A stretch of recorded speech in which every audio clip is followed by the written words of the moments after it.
పరలోకబంధన పరమ తండ్రి, పాపుల రక్షక, పాపుల పాలడి దైవమా, మహోన్నతుల మహోపకారి, దేవాది దేవ, రాజాది రాజా, యేసయ్య తండ్రి, మీకే స్తుతి స్తుతి స్తుతి స్తుతి స్తుతి స్తుతి స్తుతి స్తుతి స్తోత్రము తండ్రి. నేను పాపులను రక్షించుటకు తండ్రి, ఆ మోయలేని సులువును మీరు మోసి, ఆ సులువు మనపై రక్తము జాలలుగా కార్చి నేను పాపులను రక్షించారు కదా ప్రభా. మీకే స్తుతి స్తుతి స్తుతి స్తోత్రములు తండ్రి. వేలాది వందనాలు ప్రభా. ఇప్పుడు తండ్రి మీ యొక్క సేవకురాలు ఆలిస్పును స్వామి గారు తండ్రి సువార్తను ప్రకటించబోతున్నారు ప్రభా. నేను ఆమెకు లోతైన మర్మాలు తెలియజేసి కంఠస్వరాన్నిచ్చి చక్కగా నేను సువార్తను ప్రకటించినట్లు ఆమెను ఆశీర్వదించండి ప్రభా.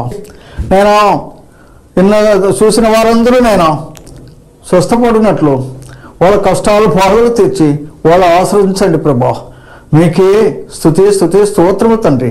ఇప్పటి వరకు మీరు పాపులందరినీ రక్షించిన కొరకు వేలాది వందనాలు ప్రభా. మీకే స్తుతి స్తుతి స్తుతి స్తోత్రాలు చెల్లించుకుని రానయ్యన్న యేసయ్య నామములో ప్రార్థిస్తున్నాము తండ్రి, ఆమేన్. ఫాస్టింగ్ ప్రేయర్ ఫెలోషిప్ తరపున దేవునికి స్తోత్రం. మీకందరికీ వందనాలు. వాక్యానికి ముందు సహోదరి గురించి 2 మాటలు.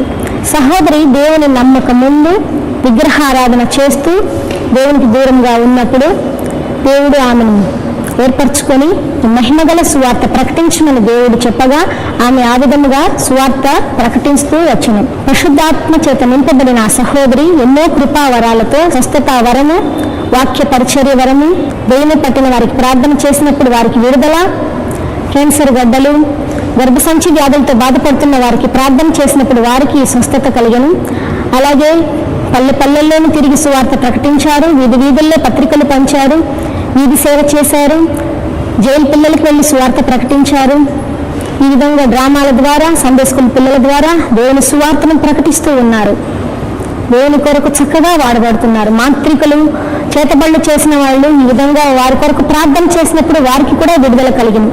దేవుని శక్తి ద్వారా ఆమె సువార్త ప్రకటిస్తుండగా ఈ విధంగా ఎన్నో అద్భుతాలు, స్వస్థతలు దేవుడు ఆమె చేత చేయిస్తూ సువార్త సేవ చేయించుకుంటున్నారు. అన్యుల మధ్య పరిచర్య చేసినప్పుడు అన్యులందరూ దేవుని దగ్గరకు వచ్చి ప్రభుని నమ్ముకుంటున్నారు. తెలుగు తెలియని ఒక సహోదరి దేవుని స్వరము విన్నప్పటి నుంచి తెలుగు భాష నేర్చుకుని తెలుగుతో మాట్లాడుతూ మినిస్ట్రీ చేస్తూ దేవుని కొరకు ఎంతో నమ్మకంగా సేవ చేస్తున్నారు. ఇప్పుడు దేవుని వాక్యం అందిస్తారు, విని దేవుని మహిమ. దేవునికి స్తోత్రములు. మీ అందరికీ నా వందనములు. బాగున్నారా? దేవుని మహాకృప వలన, మీ ప్రార్థన వలన ఇలాగా దేవుడు మనకు అనుగ్రహిస్తున్న మీ గృహానికి వచ్చి స్వార్థ ప్రకటించిన కృపను బట్టి మీ అందరికీ దేవునికి నిండైన కృతజ్ఞతలు. వాక్యాన్ని పెడతాము. అంతకుముందు ఎపిసోడ్ సహాయపడిన ప్రియులు ఉన్నారు. స్పాన్సర్ చేసిన కుమార్తె మరి గీత సహోదరి, వాళ్ళు పిల్లలు 3 దేవికి వివాహం కావాలి, దాని కొరకు ప్రార్థించండి. ధన వివాహం మరి ఒక ఎగ్జామ్ రాసింది, మంచి మార్కులతో పాస్ అయింది, ఇంకా 3 రాయాలని చెప్పారు. మళ్ళీ వాళ్ళు బాబు ధన ఇద్దరు రక్షణ పొందాలి, బాప్తిసం తీసుకోవాలని ఆమె ఆశపడతా ఉంది. దాని కొరకు కూడా ప్రార్థించండి. దేవునికి స్తోత్రములు. అలాగే సుచిత్ర రేగరి, ఆ కుటుంబానికి కూడా నా నిండైన వందనాలు. మరి గీత కుటుంబానికి కూడా వందనాలు, దేవుని దీవెనలు. మరి సుచిత్రకు మరి అలాగే రేగర్కు దేవుడు అనుగ్రహం, చక్కటి పిల్లలు పుట్టాలని కోరుకుంటున్నాను. గర్భఫలం కావాలి. వాళ్ళ అక్కగారు సుజీ మోసెస్, వాళ్ళ కుటుంబాన్ని కూడా దేవుడు ఆశీర్వదించలాగిన, సంతానం కలిగేలాగిన ప్రార్థించండి. వాళ్ళ నాన్నగారికి మంచి ఆరోగ్యం కావాలి. చెల్లెలు కుమార్తె కూడా స్వస్థత కావాలి. ప్రదీప్ వాళ్ళ భర్త సంధ్య, వీళ్ళందరికీ దేవుని దీవెనలు. కుటుంబం అంతటికి, సుచిత్రకు ముఖ్యంగా నిండైన వందనాలు చెల్లించుకుంటున్నాను. కుటుంబానికి దేవునికి స్తోత్రములు. వాక్య భాగాన్ని పదము. ప్రకటన గ్రంథము 3వ అధ్యాయము 10వ వచనం. నీవు నా ఓర్పు విషయమై నా వాక్యమును గైకొంటివి కనుక భూనివాసులను శోధించినప్పుడు లోకమంతటి మీదికి రాబో శోధన కాలములలో నేనును నిన్ను కాపాడేదను. ప్రార్థించుకుందాం. జీవగల నాయన, ప్రేమగల తండ్రి, నమ్మకమైన ప్రభువా, గొప్ప దేవా, నీ వందనాలు, స్తుతి స్తోత్రములు తండ్రి. చదవబడిన వాక్యాన్ని వివరించే యోగ్యత నాకు లేదు నాయనా. మీరే మాట్లాడమని ప్రార్థిస్తున్నాను. గొప్ప కార్యం చేయమని ప్రార్థిస్తున్నాను. అద్భుతం చేయండి నాయనా. సజీవుడైన దేవా, ప్రేమగల తండ్రి, ముఖ్యంగా కాన్సెప్ట్ చేసిన కుటుంబాన్ని కూడా అత్యధిక ఆశీర్వదించమని, చూస్తున్న వాళ్ళకు ప్రభా మేలు కలుగునట్టు సహాయం చేయమని, మా రక్షకుడైన యేసు నామములో సహాయం కోరి అతి వినయంతో అడిగి వేడుకుంటున్నాం పరలోకమందున్న మా తండ్రి. ఆమేన్. దేవునికి స్తోత్రములు. ప్రియులారా, నీవు నా ఓర్పు విషయమైన వాక్యమును గైకొంటివి కనుక భూనివాసులను శోధించుటకు లోకమంతటి మీదికి రాబో శోధన కాలంలో నిన్ను కాపాడేదాను. నేను నిన్ను కాపాడేదాను. వ్యక్తిగతంగా చెప్తున్నాడు ప్రభు. అంటే నీవు నా ఓర్పు విషయమైన వాక్యమును గైకొంటివి గనుక ఓర్పు విషయమై. పిల్లరా, మన ఎస్తర్ని కూడా తీసుకోవచ్చు కదా. ఆమె ఎంతో ఓర్చుకున్నది. ఓర్చుకొని చిన్న ఎలా చెప్తే అలాగే విన్నది, లోబడింది. ఏగే కూడా ఎస్తర్ గ్రంథంలో 2వ అధ్యాయంలో మనం చూడొచ్చు వాక్యాలన్నీ. వినింది, అలాగే ఏగే కూడా లోబడి ఆమె దయ పొందిన స్త్రీగా ఆయనకున్నారు కనుక 15వ వచనములో ఏం చెప్పిందంటే, ఈ అలంకారం తప్ప వేరే అలంకారము ఆ ఎస్తర్ కోరలేదు అని ఉంది. అది ఎటువంటి అలంకారమైనా సరే, శ్రమైన, వేదనైనా, బాధ అయినా, కష్టమైన, కన్నీరైనా, అలాంటి అలంకారం ఏదైనా సరే దేవుడిచ్చిన అలంకారము వేరే నేను కోరను అని చెప్పింది పిల్లల. మళ్ళీ ఇంకా మనం చూసినట్లయితే దేవుడు నా ఓర్పు విషయమైన వాక్యము అన్నాడు. దేవుడు ఓర్పు. మనం ఏ స్థితిలో ఉన్నాము? పాపపు స్థితిలో కదా, చీకటి స్థితిలో, సాతాను బంధకాల్లో మృతులుగా ఉన్నాము.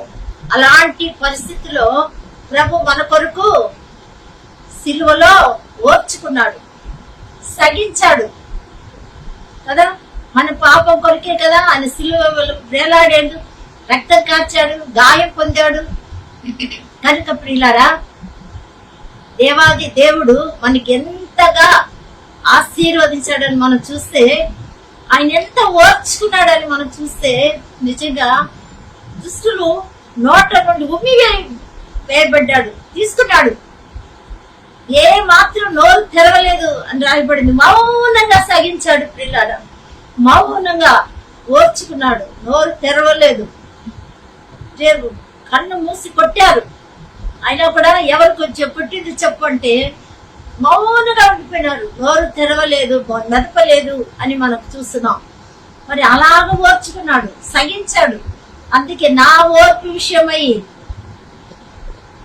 పైన వాక్యమును గైకొంటివి అంటే దేవుని చక్కగా, ఎంత చక్కగా కదా మనము ఓర్చుకున్నాము అని చూస్తున్నాం.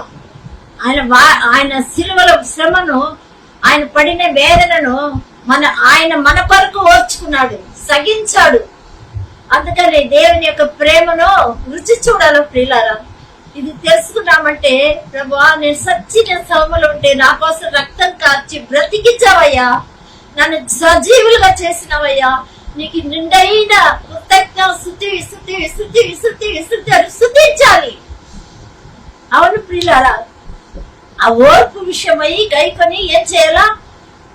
శ్వాసతో ఉండాలి కదా. మనం కూడా అలా ఉండాలా ప్రియులారా, నమ్మకంతో ఉండాలా, విశ్వాసం కలిగి ఉండాలి దేవునికి. అందుకే నా వాక్యమును గైకొంటివి, నా ఓర్పు విషయాన్ని తెలుసుకున్నావు, ఓర్పు విషయమైన వాక్యాన్ని గైకొని నన్ను పోలి సృష్టించాను. ఇప్పుడు నన్ను పోలి మీరు ఉండాలంటే మనం కూడా ఓర్చుకోవాలి, సగించాలి. నిందలు, అవమానములు ఎన్నో వస్తాయి ప్రియులారా. అందుకే అలాగే లోకముల ముందు నన్ను ద్వేషించారు, మిమ్మల్ని కూడా ద్వేషిస్తారు ముందుగానే చెప్పేస్తాడు కదా ప్రభు. కనుక ప్రియులారా, ఓర్పు విషయమై గైకొంటివి కనుక, గైకొన్నాం మనం కూడా అలా ఓర్చుకొని సగించి దేవుని గణపరిచి దేవుని మహిమపరిచి అలా గైకొన్నప్పుడు దేవుడు ఏం చేశాడు? భూనివాసులకు శోధన కాలంలో, లోకమంతటి మీదకి రాబో శోధన కాలంలో నేను నిన్ను కాపాడేదను. లోకమంతటి మీదకి ఇప్పుడు అక్కడక్కడ జరుగుతా ఉంది ప్రియులారా, భూకంపం వస్తా ఉంది, యుద్ధాలు జరుగుతూ ఉన్నాయి, చాలా జరుగుతూనే ఉన్నాయి. అవన్నీ అప్పుడు లాగే ఇప్పుడు జరుగుతూ ఉంది. ఐగుప్తులో ఒక స్థలంలో జరిగితే గోషేలు జరగలేదు కదా, అలాగే దేవుని బిడ్డల దగ్గర ఒక స్థలంలో జరుగుతున్నాయి. మరి పట్టణాల్లో కానీ గ్రామాల్లో కానీ ఒక్కొక్క చోట అగ్ని చేత కార్చబడుతూ ఉన్నారు, వర్షాలు కొట్టుకొని పోతా ఉన్నారు. ఒక్కొక్క స్థలంలో ఒక్కొక్క విధంగా భూకంపాలు, గాలి సుడిగాలి వస్తూనే ఉన్నాయి. అది శ్రమలు వస్తా ఉన్నాయి, అక్కడక్కడ జరుగుతూ ఉన్నాయి. కానీ లోకమంతటా ఒకేసారి కరుణ వచ్చినట్టు రాలేదు కదా. అది ప్రభు ఇక్కడ చెప్పడం. లోకమంతటికి ఒకప్పుడు నీళ్ల ద్వారా లోకమంతా పోయింది కదా, కానీ ఇప్పుడు లోకమంతా. పేతురు రాసిన 2వ పత్రిక 3వ అధ్యాయము 7వ వచనములో రాయబడింది, ఆకాశమును భూమి భక్తిహీనుల తీర్పును నాశనమును జరుగుతున్నది వరకు అగ్ని కొరకు నిల్వ చేయబడినవి, అదే వాక్యము వలన భద్రము చేయబడి ఉన్నవి. అలా ఆలోచనలు ఏముందంటే, ఆ నీళ్ల వలన అప్పుడున్న లోకము నీటి వరదలో మునిగి నశించాను. నోవాహు కాలంలో అప్పుడున్న లోకమంతా ఒకేసారి నశించిపోయినాడు కదా నీటిలో. ఇప్పుడు లోకమంతా ఒకేసారి అగ్ని ద్వారా కాల్చబోబడుతుంది. సొమెర గొమెర వలె జరుగుతుంది చెప్పాడు కదా స్వార్థ పాఠంలో.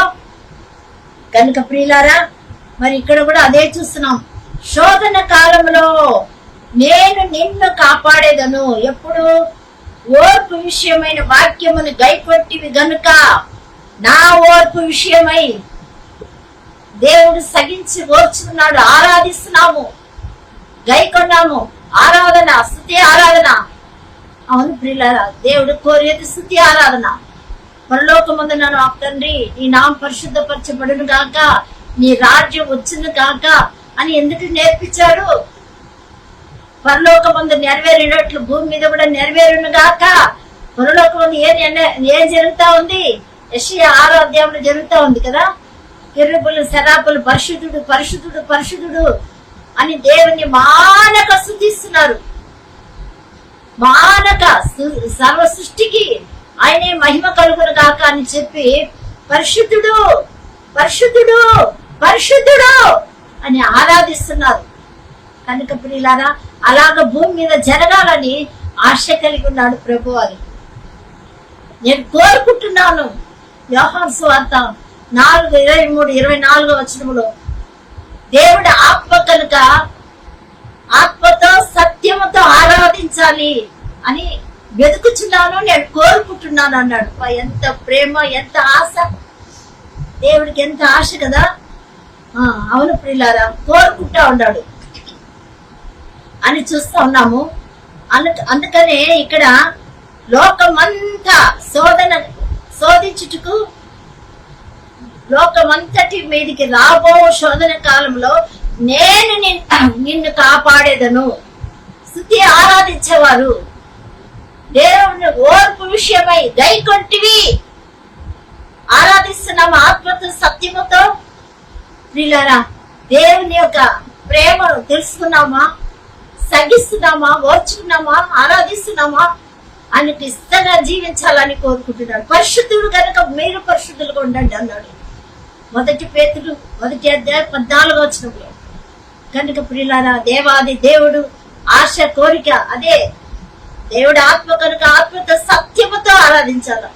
అంతరంగంలో సత్యం కోరుకుంటున్నావు అని కీర్తన 51:6 చెప్పాడు. నా తల్లి గర్భంలోనే పాపములు కన్నది.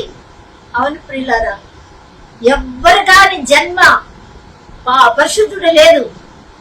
జన్మ కర్మ పాపముని యేసు ప్రభు రక్తములో కడిగి వేస్తాడు. నమ్ముకుంటే ఆయన విశ్వాసం ఉంచితే చాలు, తప్పకుండా ఆయన పరిశుద్ధపరుస్తాడు. మనల్ని కొన్నాడు, విలువ పెట్టి కొన్నాడు ప్రియులారా యేసు రక్తములో. ఎందుకు కొన్నాడు? సత్య అపవాది చేత అమ్ముడు పోయినాము. అపవాదికి అమ్ముడు పోయి పట్టుబడి అపవాది క్రియలు చేస్తుంటే మనల్ని దేవాది దేవుడు కరుణించి కనికరించి ప్రాణదానముగా ఆయన రక్తాన్ని చిందించి మనకు అలా చేశాడు ప్రియులారా. కనుక దేవుడిని ఆరాధించాలని, ఆ పరమందు ఆరాధించడానికి భూమి మీద ఆరాధించాలని కోరుకుంటున్నాడు. అందుకే అట్టి వారిని లోకమంతా కలుగబోయే శోధన, కని విని ఎరుగని శోధన ఇది. కని విని ఇంతవరకు ఎప్పుడు లేదు భూమి మీద. కని విని ఎరుగను శోధన కాలము. నేను నిన్ను కాపాడేదను, నేను త్వరగా వచ్చుచున్నాను.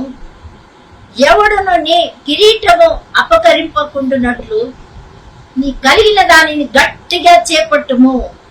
చూడండి, నిన్ను కాపాడేదను కదా ఖచ్చితంగా చెప్తున్నాడు. శోధన కాలంలో నేను నిన్ను కాపాడేదను. పరిశుద్ధ గ్రంథంలో చాలా మందిని కాపాడాడు కదా దేవుడు. ఇశ్రాయేలు జనాల్ని కాపాడినాడు, వారి నడిపించాడు. మేఘస్తంభం అగ్ని స్తంభం ద్వారా నడిపించాడు. ఆ పైనుంచి ఆహారం మన్నా ఇచ్చాడు, కాపాడలేదా? ఎర్ర సముద్రం నుంచి చీల్చి కాపాడలేదా? శత్రుల చేతుల నుంచి కాపాడలేదా ప్రియులారా? ఎంత శోధన నుంచి, శాపం నుండి, శాపం నుండి తప్పించలేదా? అలా కాపాడుతూనే రక్షించి కాపాడుతూనే ఉన్నాడు. మనల్ని కూడా అనేక మార్లు కాపాడినాడు. కానీ ఇప్పుడు రాబోయే శోధన, లోకమంతటి మీద కని విని ఎరుగని శ్రమ. ఒకవేళ మనం త్వరగా మన్ను శరీరం మరణం రాకుండా ఉన్నట్లయితే దేవుడు మనల్ని కన్ను మూసి తెచ్చే లోపల రెప్పపాటున ప్రియులారా మరణించిన వారు లేస్తారు, సమాధులు తెరవబడతాయి. మనమైతే రెప్పపాటున వెలుగుగా మారిపోతాం. మహిమ, ఆయనకున్న మహిమ శరీరం మనకి ఇచ్చేస్తాడు. అప్పుడు ఎత్తబడతాము. కాపాడేది అదే, నిన్ను కాపాడదు. నిన్ను ఆ గుంపులో మనం ఉండాలి. నిన్ను మన హృదయం. చాలా మంది అంటా ఉంటారు, అందులో ఆయన పెద్ద బిషప్ కదా, పాస్టర్ కదా, సేవకుడు కదా, చనిపోయాడు కదా అంటే నేను మామూలుగా అంటాను, ఎందుకు ఇలా మరణం వచ్చింది, ఇలా రోగం వచ్చింది అన్ని చెప్తా ఉంటారు.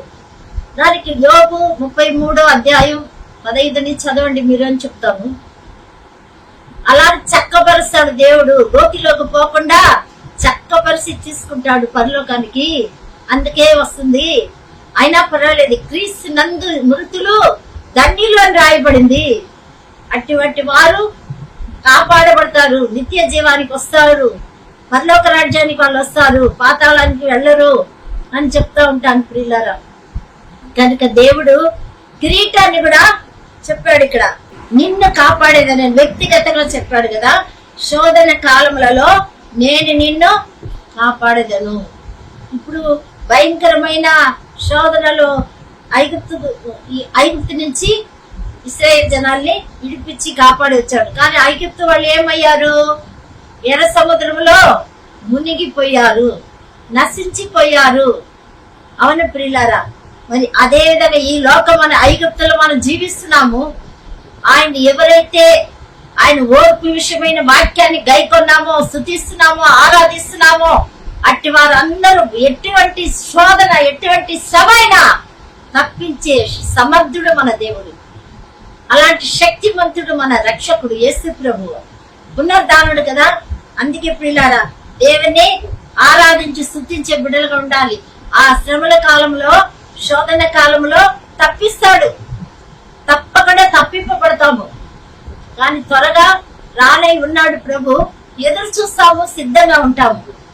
ఎందుకంటే ఒకవేళ శరీర మరణం వస్తే సంతోషిస్తాము.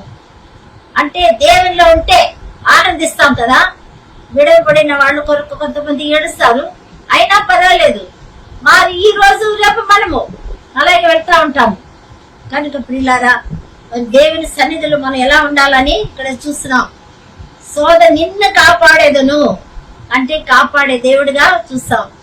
దావీదుని కూడా కాపాడినాడు కదా. ఎన్ని శోధన, మామగారే తరుముకొచ్చాడు, కుమారుడు తరుముకొచ్చాడు, శత్రువులు ఫిలిష్తీయులంతా తరుముకొచ్చారు. అందరు భయంకరమైన శ్రమ నుంచి తప్పింపబడ్డాం కనుక అలాగే మనం కూడా తప్పింపబడదు. దేవుడు తప్పిస్తాడు. నన్ను ప్రేమించే వారిని నేను తప్పించేదను అంటాడు. నన్ను ఎరిగిన వారికి ఘనత ఇస్తాను, ఘనపరుస్తాను. ఎంత మంచి దేవుడు కదా ప్రియులారా. కీర్తన 91లో ఉంది, 14 నుంచి 15లో 16వ వచనంలో, శ్రమలో నేను వారికి తోడై ఉండి శ్రమలలో వారిని కాపాడేదను, వారు నన్ను మహిమపరుస్తారు. బా శ్రమలలో కూడా తోడుగా ఉంటాడు. అందుకే మనం ఆయన కొరకు జీవించి పరిశుద్ధంగా ఉండి ఆరాధించే బిడ్డలుగా స్తుతించే వారుగా ఉండాలి. అప్పుడు ఆయన ఓర్పు విషయమై మనం గైకొంటాం కదా. గైకొన్న వారిని నిన్ను నా లోకమంతటి శోధనలో నేను తప్పిస్తాను అని దేవుడు ఇక్కడ తెలియజేశాడు. ప్రియులారా, నేను త్వరగా వచ్చుచున్నాను, ఎవడను నీ కిరీటమును అప్పకరింపకుండునట్లు. కిరీటం ఉంది, త్వరగా వస్తున్నాడు. ఏ కిరీటమో ప్రకటన 2:10లో రాయబడింది. ఏమున్నాయంటే 2వ అధ్యాయము 10వ వచనం, మీరు శోధింపబడినట్లు అపవాది మీలో కొందరిని చెరలో వేయింపబోచున్నాడు. 10 దినములు శ్రమ కలుగును, ప్రాణాపాయం వచ్చినను నమ్మకంగా ఉండి నేను నీకు జీవ కిరీటం ఇచ్చేదను. చెవులు గలవాడు ఆత్మ సంగములో చెప్పుచున్న మాట వినుగాక. జయించేవాడు 2వ మరణము వలన ఏ హానియు చెందడు. హల్లెలూయా, దేవునికి స్తోత్రం. శ్రమ కలుగు శోధింపబడినట్లు అపవాది మీలో కొందరిని చెరలో వేయబోతున్నాడు. ఎవరు? అపవాది. శ్రమ, కష్టం, వేదన, బాధలు నమ్ముకున్న తర్వాత విశ్వాసంలో ఉన్నప్పుడు బాప్టిజం తీసుకుంటే శ్రమ అంటారు. బాప్టిజం తీసుకుంటే కాదు, మన శ్రమ పరిశోధిస్తాడు. అపవాది పరిశోధిస్తాడు, దేవుడు కూడా పరిశోధిస్తాడు. అవును ప్రియులారా, ఇప్పుడు వాన వచ్చును వరద వచ్చును అని రాయబడింది కదా. వాన ప్రభు నుంచి, వరద అపవాది నుంచి, లేదు మనుషుల నుంచి. ఇలాంటి శోధనలు ఎన్నో ఉంటాయి కనుక ఆ శోధన నుంచి, అపవాది నుంచి ఏం చేయాలో మనము 10 దినాలు శ్రమలో కలిగినప్పుడు ప్రాణాపాయం వచ్చినా కూడా మరణ వరకు నమ్మకంగా ఉండాలి. జీవ కిరీటం ఇస్తాడు. కిరీటాలు నమ్మకమా దేవుని పట్ల. మన అపనమ్మకమైన వాళ్ళము. తిమోతి రాసిన 2వ పత్రిక 2వ అధ్యాయం 13లో ఉంది, మన నమ్మతగని వారము దేవుడు నమ్మదగిన వాడు అని రాయబడింది. కొరింథీయులకు రాసిన 1వ పత్రిక 1వ అధ్యాయము 9వ వచనములు కూడా మనల్ని కుమారునికి కొరకు సహవాసానికి పిలిచిన దేవుడు నమ్మదగిన దేవుడు. ఆయన సహవాసానికి మనం పిలిచాడు కాబట్టి మనం ఎలా ఉండాలి? నమ్మకమైన వాళ్ళుగా ఉండాలని దేవుడు కోరుకుంటున్నాడు. చదువుతాను. కొరింథీయులు 1వ అధ్యాయం 9వ వచనం, మన ప్రభు అయిన యేసుక్రీస్తును తన కుమారుని సహవాసమునకు మిమ్మల్ని పిలిచిన దేవుడు నమ్మదగిన వాడు. చూసారా, యేసుక్రీస్తు తన కుమారుడైన సహవాసానికి, మన ప్రభు అయిన యేసుక్రీస్తుకు సహవాసంగా ఉండాలని పిలిచిన దేవుడు నమ్మదగిన దేవుడు. కనుక మనం ఎలా ఉండాలి? నమ్మదగిన వాడుగా ఉండాలి. వాగ్దానం చేసిన దేవుడు నమ్మదగిన దేవుడు, నెరవేర్చే దేవుడు. కనుక మన వాగ్దానం గట్టిగా చేపట్టుకొని ఉండాలని దేవుడు కోరుకుంటాడు. కనుక పిల్లారా, జీవ కిరీటము ఇస్తాడు అని చూస్తాం. రెండోదిగా మనం చూసినట్లయితే యాకోబు పత్రిక 1వ అధ్యాయము 12వ వచనం, శోధన సహించిన వాడు ధన్యుడు, అతడు శోధనకి నిలిచిన వాడై ప్రభు తనను ప్రేమించే వారికి వాగ్దానము చేసిన జీవ కిరీటము పొందును. హల్లెలూయా, స్తోత్రం. కిరీటాలు. అవును ప్రియులారా, శోధన సహించాలి. వాడు ధన్యుడు, ఆ శోధనకి నిలిచిన వాడై తను ప్రేమించే వారి వాగ్దానం చేయబడిన జీవ కిరీటం. వాగ్దానం చేయబడిన జీవ కిరీటం కనుక సగించాలి, శోధన సగించాలి, శోధనలో నిలిచి నమ్మకంగా జీవించాలి. అప్పుడు కిరీటాలు, జీవ కిరీటాలు మనం పొందుకుంటాం. అంతేకాదు ప్రియులారా, మరి ఇంకా మనం చదివినట్లయితే తిమోతి 2వ పత్రిక 4వ అధ్యాయం 7వ వచనము, నా పరుగు కడముట్టించుదిని, మంచి పోరాటము పోరాడి తిని, నా పరుగు కడముట్టించుదిని, విశ్వాసము కాపాడుకుంటుని, ఇక మీదట నా కొరకు నీతి కిరీటం ఉంచబడి ఉన్నది. నీతి కిరీటం చూసారా, నీతి కిరీటం ఉంచబడి ఉన్నది. కనుక మనకు సమయం చాలా తక్కువగా ఉంది. మరి ఒకసారి కూడా ఈ వాక్యాన్ని మనం ధ్యానిస్తాం ప్రియులారా. చాలా చక్కగా దేవుని యొక్క ఆశీర్వాదం కొరకు ఎదురు చూస్తాం, కనిపెడుతూ ఉంటాం. ప్రభు మనకు తప్పకుండా మరి యొక్క తరుణాన్ని కూడా మనకు అనుగ్రహిస్తారు. ఈ కొద్ది వాక్యము కిరీటాన్ని మనకు అనుగ్రహించి, ముళ్ళ కిరీటం ధరించుకున్న మా ప్రభు నీతి కిరీటాన్ని, జీవ కిరీటాన్ని, సజీవమైన దేవుడు మనకు అనుగ్రహించిన ప్రేమామూర్తి, మరణాన్ని జయించి సాతాన్ని గెలిచి సమాధి గెలిచి లేచిన పునరుద్ధానుడు నిజమైన దేవుడు. ఈ వాక్యమును మనందరినీ ఆశీర్వదించి స్థిరపరిచి కాపాడును గాక. ఆమేన్. దయగల దేవా, కృపగల తండ్రి, పరిశుద్ధుడానికి వందనాలు, స్తుతి స్తోత్రాలు చెల్లించుకుంటున్నాను. నా ప్రాణ ప్రియుడ, విమోచకుడ, సజీవుడానికి వందనాలయ్యా.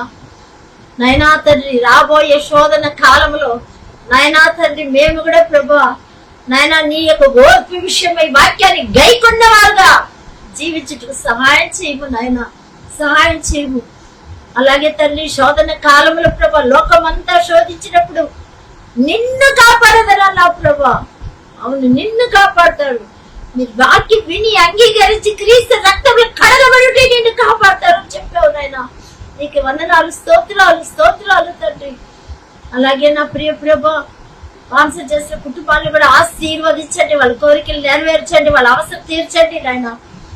నాయన చదువుకునే బిడ్డలకు ఉద్యోగాలు దయచేయండి నాయన. నూతనంగా తండ్రి ఇప్పుడు అందరూ వెళ్తా ఉన్నారు. పిల్లలకు ప్రభా నీ కాపుదల భద్రత ఉంచండి, జ్ఞానం ఇవ్వండి, వివేకం ఇవ్వండి ప్రభా బిడ్డలకు. నా తండ్రి నీకు స్తోత్రము నాయన, స్తోత్రము నాయన. చక్కగా చదివి నాయన తల్లిదండ్రులకు విధేయులుగా, మీకు విధేయులుగా ఉండేట్టుగా సహాయం చేయండి తండ్రి. చదువు పూర్తయిన పిల్లలకు ఉద్యోగాలు దయచేయనా ప్రభా. ఎవరి పిల్లలకు వివాహం జరిగించండి నాయన.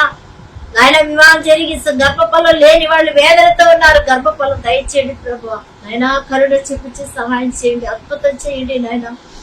నీకే కృతజ్ఞత, స్తుతి స్తోత్రం వందనాలు అయ్యా.